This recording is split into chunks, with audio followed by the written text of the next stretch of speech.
You know that feeling? It's 5 a.m. Your alarm goes off, and you're lying there, staring at the ceiling, telling yourself you're going to get up, you're going to hit the gym, you're going to be disciplined today, but something in your chest tightens, and you don't get up. By 7 a.m., you're scrolling through your phone. By noon, you've already broken 3 commitments to yourself. By night, you're wondering why willpower never seems to work, no matter how hard you try. Here's what I realized after studying this problem for years. Your discipline didn't fail. Your entire system is broken. And I'm not talking about motivation. I'm not talking about working harder. I'm talking about a principle so simple that ancient Stoic philosophers built empires on it. And then we all forgot about it. This principle changed everything for me. And in the next 20 minutes, I'm going to show you exactly what it is, why it actually works, and how to apply it starting today. Let's go. Let me tell you about Marcus. Marcus wasn't like the other guys at his company. He was obsessed with discipline. Every Sunday, he'd plan his entire week. Meal prep on Sunday, workouts scheduled down to the minute. Cold showers every morning. He read all the books. Atomic Habits. Discipline equals freedom. The willpower instinct. He knew the science. He knew the strategies. But here's what happened. Week 1, he crushed it. Felt incredible, like he'd finally cracked the code. Week 2, life happened. A meeting ran late. He missed the gym. He told himself it was okay, just one day. Week 3, everything collapsed. By week 4, he was worse than before. Not just back to his old habits. He actually felt worse about himself because now he wasn't just failing. He was failing despite knowing better. And here's the part that matters. Marcus isn't unique. This is the pattern millions of people experience right now. In February 2026, right after New Year's resolutions, it's predictable, it's painful, and it's completely misunderstood.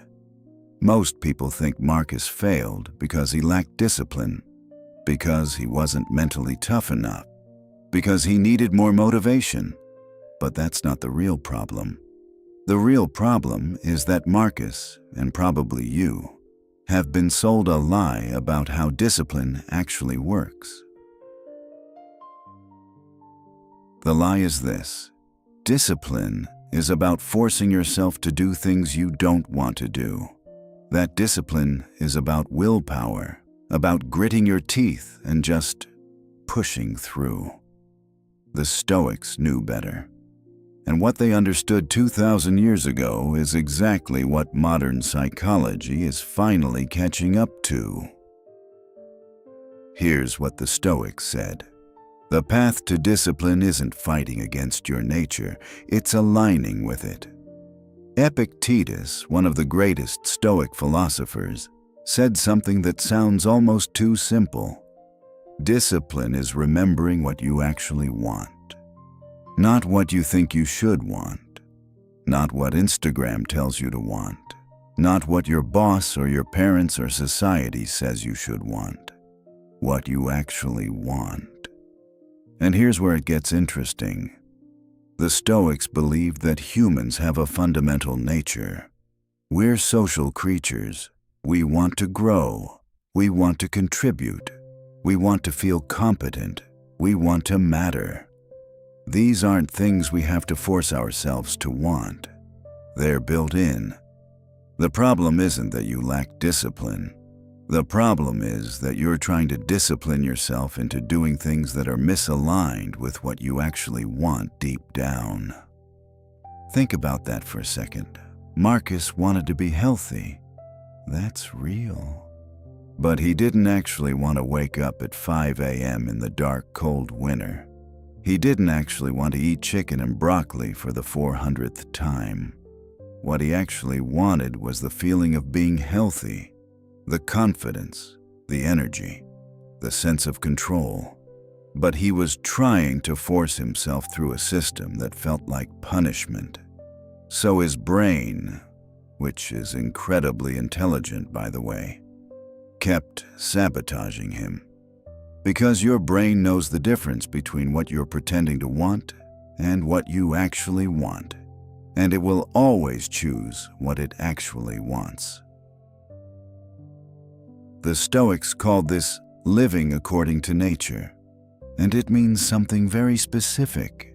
Stop fighting against how you're actually wired and start working with it. So, if discipline isn't about willpower, what is it actually about? The Stoics identified 3 shifts you need to make. I call them the 3 alignments, and they're going to sound almost too obvious, but that's because they are. The first alignment: replace should with want. This is where everything changes. When you say I should go to the gym, your brain hears obligation, your brain hears punishment, your brain activates the part of you that resists authority, even when you're the authority. But when you ask yourself, what do I actually want? Something different happens. You shift from external pressure to internal desire. Now, here's the key. This isn't about waiting for motivation. This is about asking yourself a real question and answering it honestly. Maybe you don't want to go to the gym. Maybe what you actually want is to feel strong, or to have energy to play with your kids, or to prove something to yourself. Once you identify what you actually want, the actions become different. They're no longer punishment. They're the path to something you care about.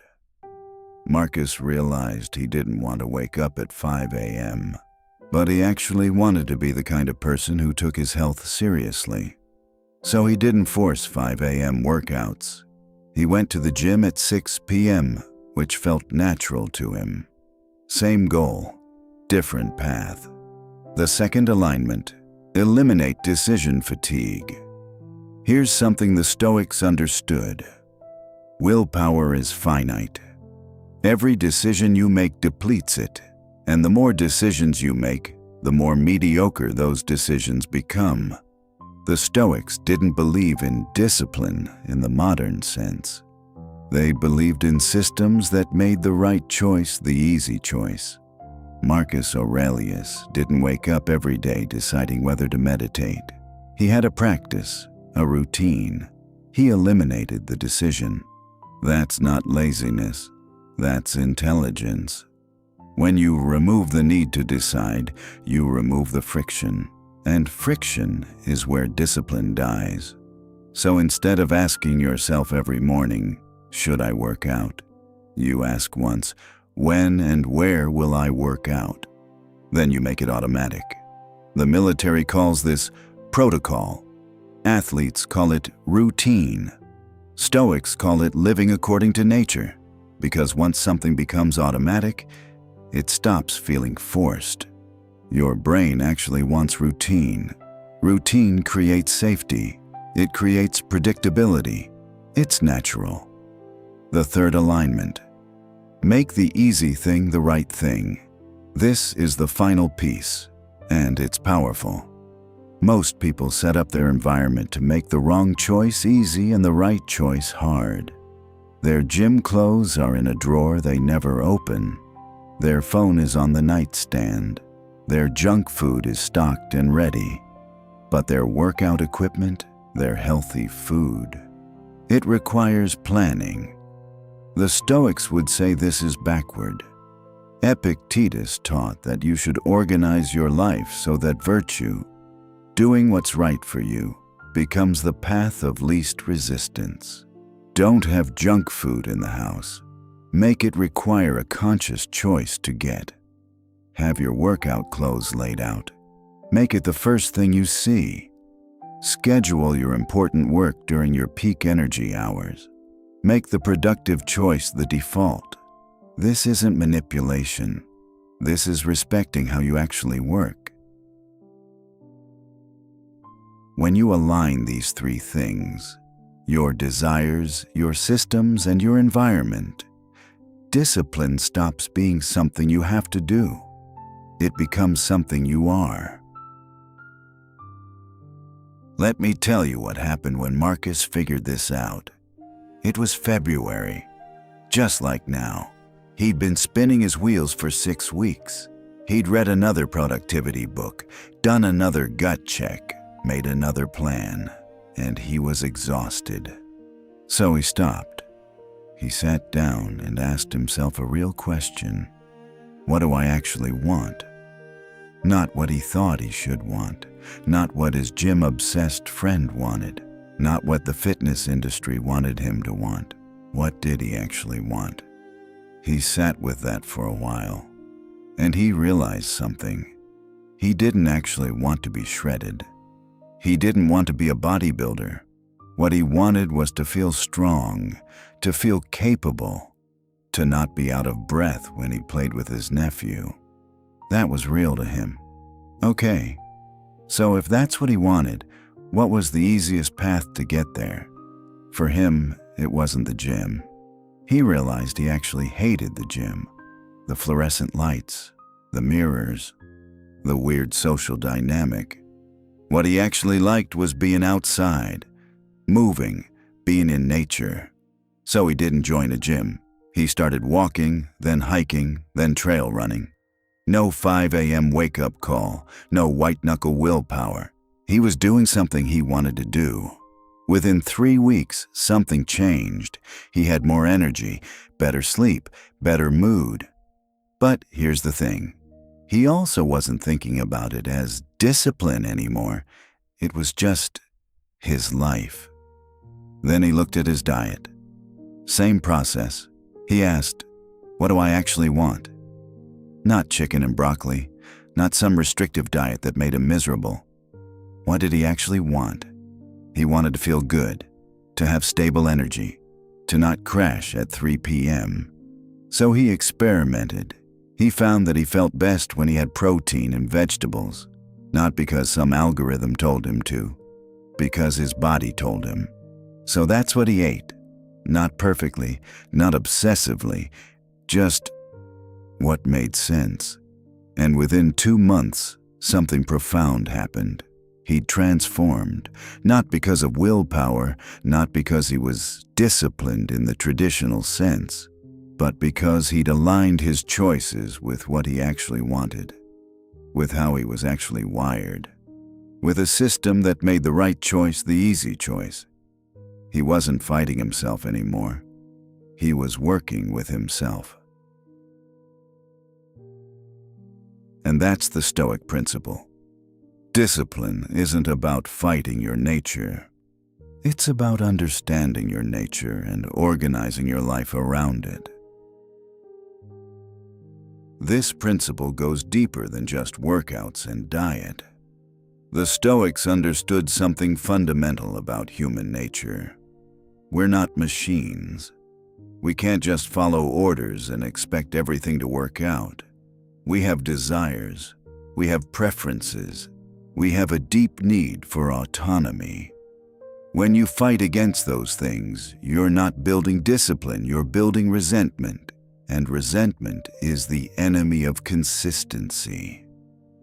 Marcus Aurelius wrote about this. He talked about the dichotomy of control, the idea that some things are in your control and some things aren't. What you can't control, your circumstances, other people's opinions, your past, your genes, your natural preferences. What you can control, your effort, your focus, your choices, how you respond to what happens. And here's where most people get it wrong. They think the action is in their control. I can force myself to go to the gym. I can white-knuckle through this diet. But the Stoics knew better. They knew that sustainable action comes from alignment, not force. What's actually in your control is asking yourself real questions. It's being honest with yourself. It's organizing your life intelligently. The action follows naturally from that. Epictetus said something else that matters here. He said, "It's impossible for someone to learn something they think they already know. Most people think they know what they need to do. More discipline, more willpower, more forcing themselves. So they never discover what actually works. Alignment." Here's what I want you to understand. The Stoic principle of living according to nature isn't about being lazy. It's not about doing whatever feels good in the moment. It's about honoring your deeper nature, your actual values, what you genuinely care about, and organizing your life so that you can move toward those things without constantly fighting yourself. When you do that, something magical happens. Discipline stops being something you have to do. It becomes something you get to do, because you're moving towards something that matters to you, not away from something you're ashamed of. Okay, so how do you actually apply this? Here's what I want you to do, starting right now. Step 1. The honest conversation. Pick one area where you've been struggling with discipline. Could be fitness, could be work, could be relationships, could be learning something new. Now, ask yourself, what do I actually want in this area? Don't answer with what you think you should want. Sit with a question. Really think about it. What do you genuinely care about? Why does it matter to you? Write it down. Be specific. Not be healthy. Maybe feel energetic enough to keep up with my life, or prove to myself I can do hard things. Step 2. The system audit. Now ask, is my current system aligned with what I actually want? If you want to feel energetic, but you're forcing yourself to wake up at 4 a.m. and you hate it, your system isn't aligned. If you want to learn something, but you've set up a schedule so rigid that you dread it every day, your system isn't aligned. The Stoics would say, if it's causing resentment, it's not working. Be honest about this. What part of your current approach feels wrong to you? Step 3. The redesign. Now you get to be creative. What's a different way to get what you actually want? If you hate the gym but want to feel strong, what else could you do? Hiking, rock climbing, boxing, dancing. If you hate your scheduled writing time, when would writing actually feel natural to you? Remember, the goal isn't to do what everyone else does. The goal is to do what works for you. Epictetus taught that you should question everything society tells you to want, and instead, deliberately choose what you want based on reason and your values. Step 4. The environment design. Now, make the easy choice the right choice. Remove friction from what you actually want to do. Add friction to what you don't. If you want to write first thing, have your laptop open and ready when you wake up. If you want to exercise, have your clothes laid out. If you want to eat well, have healthy food prepped and visible. Make junk food something you have to go out of your way to get. The Stoics believed that virtue should be easy, not because you lack discipline, but because you've designed your life intelligently. That's it. That's the framework. Look, we've been taught that discipline is about suffering, that growth requires pain, that you have to white-knuckle your way through life. But the Stoics knew something different. They understood that when you stop fighting yourself and start working with yourself, everything changes. You stop burning out. You stop relapsing. You stop feeling like a failure every time you slip up, because you're no longer trying to force yourself into a box that doesn't fit. You're building a life that actually works for you. The world right now, in 2026, is telling you that you need more discipline, that you need to be harder on yourself, that you need to push more. But that's the lie that keeps you stuck. The truth is simpler. You need to understand what you actually want. You need to align your systems with reality. And you need to trust that when you do that, everything else follows. Marcus didn't become a different person. He didn't become someone with superhuman willpower. He just stopped fighting himself. And that changed everything. So here's what I want you to do. Pick one area. Apply this principle. Align your desires with your system. Make the easy choice the right choice. And then watch what happens. You don't need more discipline. You need better design. That's the Stoic principle that actually works in 2026. And now you know it. Thanks for watching.